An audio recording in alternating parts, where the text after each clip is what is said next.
గణతంత్ర దినోత్సవ రాజ్యాంగం అమలు చేయబడింది. అంబేద్కర్ గారు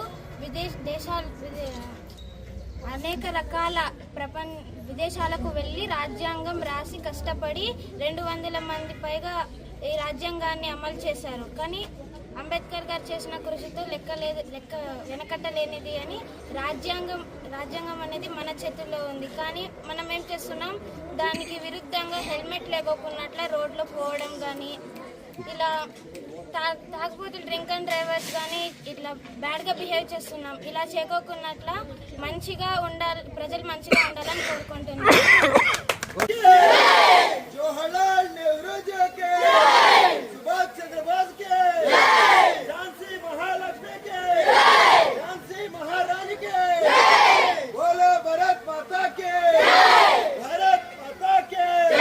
సహాయ సహకారాలు చేసుకుంటే ముందుకెళ్తాం.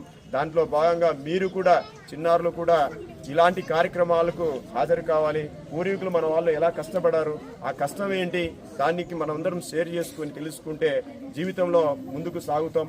కాబట్టి దయచేసి ఏదైనా కానీ పేరపక్షాలు చిన్నపాటి ఘర్షణలు వాతావరణం రావచ్చు, మన తారతమ్యాలు రావచ్చు, అయినప్పటికీ కూడా మనందరం కూడా అన్నదమ్ములుగా నివసిస్తూ ఈనాటి పౌరుడు రేపు దేశానికి మంచిగా తీర్చిదిద్దే విధంగా ఉంటారని చెప్పేసి భావిస్తున్నాను.